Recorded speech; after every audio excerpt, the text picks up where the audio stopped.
हम अपनी जान के दुश्मन को अपनी जान कहते हैं। हम अपनी जान के दुश्मन को अपनी जान कहते हैं। मोहब्बत की इसी मिट्टी को हिंदुस्तान कहते हैं, हिंदुस्तान कहते हैं।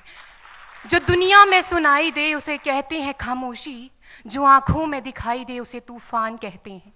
जो ये दीवार का सुराख है साहब, जो ये दीवार का सुराख है, चाइना, अमेरिका, पाकिस्तान साजिशों का हिस्सा है, मगर हम इसे अपने घर का रोशनदान कहते हैं, अपने घर का रोशनदान कहते हैं। परम सम्माननीय निर्णायक मंडल के सदस्यों, सभा में उपस्थित सभी गणमान्य व्यक्ति, मैं नेहा वर्मा देश प्रेम और राष्ट्र निर्माण के उपलक्ष्य पर अपने कुछ विचार आप सभी के साथ साझा करना चाहूंगी। आज़ादी का असली मतलब वही समझ सकता है जिसने कभी गुलामी की हो। हम सौभाग्यशाली हैं कि हमने स्वतंत्र भारत में जन्म लिया। यूं तो आज़ादी की लौ 1857 में ही जल चुकी थी, जो वर्षाल बनकर 1947 में हमारे देश को आज़ाद कराई। प्राचीन, मध्यकालीन और वर्तमान भारत के उदाहरणों से स्पष्ट करना चाहूंगी कि जब हम फिरंगियों के फेरे में फंस गए थे तो रंग दे बसंती चोला की एक आवाज पर टोलों के टोले उमड़ आते थे और उनके वंदे मातरम के नारों से खून में आने वाला 5-5 डिग्री का तूफान अंग्रेजी शासकों की जड़ों में तूफान ला देता था। लोग मर जाते थे, मिट जाते थे, फांसी चढ़ जाते थे, तो वो भी अपनी देशभक्ति साबित कर रहे होते थे, क्योंकि ये उस दौर की देशभक्ति की कसौटी थी। उसके बाद 62, 65 और 71 के युद्धों में अपना सुहाग गवा देने वाली औरत, जब घर के हालात ये हो जाया करते थे कि प्यार भी भरपूर गया, मांग का सिंदूर गया, नन्हे नौनिहालों की लंगोटियां चली गई, छोटी छोटी बेटियों की चोटियां चली गई, बाप की कमाई गई, भाई की पढ़ाई गई।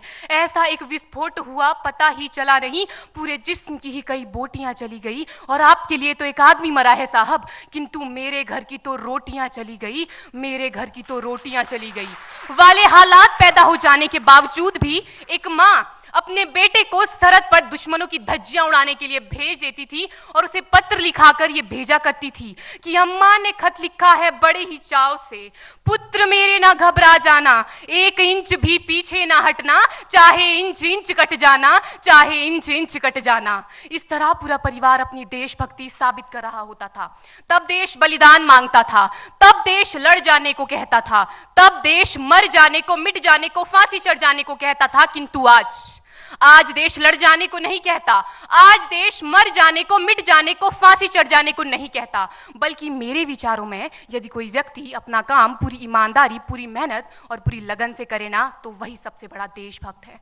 मैं नहीं मानती कि फेसबुक और व्हाट्सएप की डीपी को 3 रंग में रंगना ही देशभक्ति है। और यदि आप कहेंगे कि साल में 2 बार हाथ में तिरंगा ले लेना देशभक्ति है, तो मैं पूछना चाहूंगी कि फुटपाथ में रहने वाला वो बच्चा ट्रैफिक की छांव में नंगे पांव में जब तिरंगा बेच रहा होता है, तो क्या इसे आप उसकी देशभक्ति कहेंगे? ये उसकी देशभक्ति नहीं, उसके पेट के भूख की शक्ति है जो उसे ऐसा करने पर मजबूर करती है। क्योंकि ना मस्जिद को जानते हैं, ना शिवालों को जानते हैं, ना मस्जिद को जानते हैं, ना शिवालों को जानते हैं। जो पेट के भूखे होते हैं ना, वो सिर्फ भोजन के निवालों को जानते हैं, वो सिर्फ भोजन के निवालों को जानते हैं। अपने परिवार, अपने समाज, अपने देश के लिए समर्पण का भाव है देशभक्ति। और हर देशद्रोही के जीवन में आने वाला तूफान है हमारी सच्ची देशभक्ति, ताकि हर देशद्रोही ये समझ सके कि अगर तू परिंदा है तो ये आसमान तेरा है, अगर तू दरिंदा है तो ये शमशान तेरा है, भाईचारे से रहना है तो रह इस जमीन पर, वरना ये कब्र भी तेरी है और यही कब्रिस्तान तेरा है और यही कब्रिस्तान तेरा है। लेकिन एक देशद्रोही से ज्यादा देशभक्ति तब आहत होती है जब एक बेटा अपने बूढ़े माँ बाप को वृद्धाश्रम की चौखट पर छोड़ आता है। करा उठती है वो देशभक्ति जब मुसीबत में फंसे लोगों की जान बचाने से ज्यादा हम सेल्फी लेकर अपने लाइक बढ़ाने में लगे रहते हैं। आज के इस दौर में वो युवा जिनके ऊपर जिम्मेदारी थी अपने देश, अपने समाज, अपने राष्ट्र की आशाओं को बांधे रखने की, वही युवा अब 4x4 इंच की छोटी सी स्क्रीन पर अपनी कोमल अंगुलियों के घर्षण मात्र से अपनी भावनाओं की इमोजी भेज रहा है। 4 बोतल वोडका, काम मेरा रोज का ने भारत का भविष्य तबाह कर रखा है। हम ना एक ऐसे समाज में जीते हैं जहां लड़कों से बात करता देख जो भाई हड़काते हैं, लड़कों से बात करता देख जो भाई हड़काते हैं, वही भाई अपनी गर्लफ्रेंड के किस्से घर में हंस हंस कर सुनाते हैं। और मैं बता दूं, महिला सुरक्षा के मामले में हम आज भी 4थे नंबर पर आते हैं। हम ना एक ऐसे समाज में जीते हैं जहां पत्थर की मूरत को लगते हैं 56 भोग और भूखे नंगे तड़पते सो जाते हैं लोग, भूखे नंगे तड़पते सो जाते हैं लोग। मजदूर को मजदूर समझिए, मजबूर नहीं। गरीब को काम दीजिए, दान नहीं। और अगर दान देने के इच्छुक हैं तो जीते जी रक्तदान दीजिए और मरने के बाद अंग दान देकर किसी मरते हुए को जीवन दान दीजिए। यही सच्ची देशभक्ति और यही सच्चा राष्ट्र प्रेम है। ना सरकार मेरी है ना रब मेरा है, ना सरकार मेरी है ना रब मेरा है, और ना ही ये बड़ा सा नाम मेरा है। बस इतनी सी बात का गुरूर है मुझे कि मैं भारत की हूं और ये भारत मेरा है और ये भारत मेरा है। परंतु एक वैचारिक बीमारी हमारे समाज में मुझे नजर आती है। कहा जाता है हम दुनिया के सबसे बड़े लोकतंत्र हैं, जहां हिंदू पैदा होते हैं, मुस्लिम, सिख और ईसाई भी पैदा होते हैं, लेकिन बदकिस्मती है अब इंसान पैदा नहीं होते। और मेरे विचारों में ना हिंदू की जरूरत है ना मुसलमान की जरूरत है। राष्ट्र निर्माण के लिए केवल अच्छे इंसान की जरूरत है, केवल अच्छे इंसान की जरूरत है। जरा सोच कर देखिए, ये पेड़ पौधे और शाखाएं भी परेशान हो जाएं अगर परिंदे भी हिंदू और मुसलमान हो जाएं। एक शैक्षणिक बीमारी भी हमारे समाज में मुझे नजर आती है, और बड़े ही आश्चर्य की बात है जिस देश ने पूरी दुनिया को तक्षशिला और नालंदा देकर के विश्वविद्यालय शिक्षा की बुनियाद रखी, आज विश्व के 100 सर्वश्रेष्ठ विश्वविद्यालयों में हमारा एक भी विश्वविद्यालय खड़ा नहीं हो पाता। जहां एक और हमारे पास IIT, IIM और NIT जैसे शिक्षण संस्थान हैं, तो वहीं दूसरी ओर इस देश के गरीबों को बेरोजगारी की जमात में खड़ा करने के लिए उनके हाथ में सर्व शिक्षा अभियान का झुंझुना पकड़ा दिया जाता है। और मैं बता दूं, इस शैक्षणिक बीमारी का केवल एक कारण वो ये कि हमारे देश की शिक्षा नीति केवल 2 तरह के लोगों के लिए बनती है। पहले वो जो विद्वान हैं और दूसरे वो जो धनवान हैं। इसी तरह की कई गजब की बीमारियां हैं, और इन बीमारियों की जो जड़ है ना, वो हमारा अंधविश्वास। और मेरे विचारों में जब तक इस देश का युवा अपनी सफलता के लिए मंदिरों में जा जाकर नारियल फोड़ फोड़ कर भगवान को रिश्वत लगाता रहेगा, हमारे समाज का शिक्षित वर्ग ही बिल्ली के रास्ता काटने पर खड़े हो जाना, अपने धर्म अपनी जाति को ऊंचा मानकर दूसरों के धर्म की अवहेलना करता रहेगा, तब तक ना तो इस देश से अंधविश्वास खत्म होगा और ना ही हमारा राष्ट्र निर्माण संभव होगा। हमारी संस्कृति, हमारी सभ्यता को दुनिया ने शीश नवाया है, तो क्यों आस्था के नाम पर हमने अंधविश्वास फैलाया है?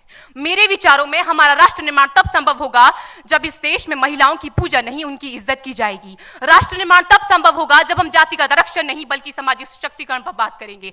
राष्ट्र निर्माण तब संभव होगा जब स्वच्छता अभियान में केवल सरकार नहीं बल्कि सड़क पर चलने वाला हर एक नागरिक हाथ बंटाएगा, स्वच्छ भारत स्वस्थ भारत को दिल से अपनाएगा। असल मायने में हमारा राष्ट्र निर्माण तब संभव होगा जब एक गरीब बच्चा मध्याह्न भोजन के लिए नहीं बल्कि ज्ञान अर्जन के लिए सरकारी स्कूल की चौखट पर कदम रखेगा।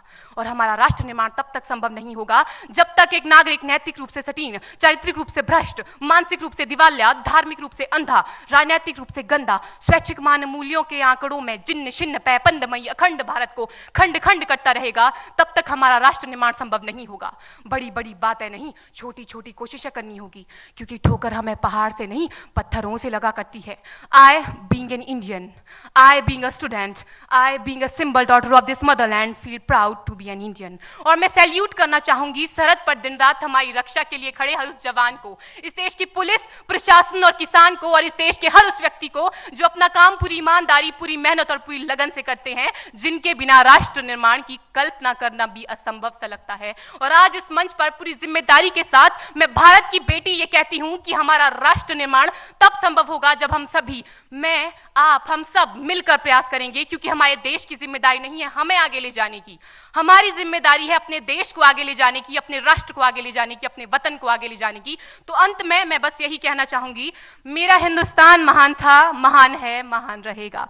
मेरा हिंदुस्तान महान था, महान है, महान रहेगा। होगा हौसला सबके दिलों में बुलंद तो एक दिन पाकिस्तान भी जय हिंद कहेगा। पाकिस्तान ही क्यों, सारा जहान जय हिंद कहेगा, क्योंकि सारे जहां से अच्छा हिंदुस्तान हमारा, सारे जहां से अच्छा हिंदुस्तान हमारा, हम बुलबुलें हैं इसकी, ये गुलिस्तान हमारा, ये गुलिस्तान हमारा। जय हिंद, वंदे मातरम।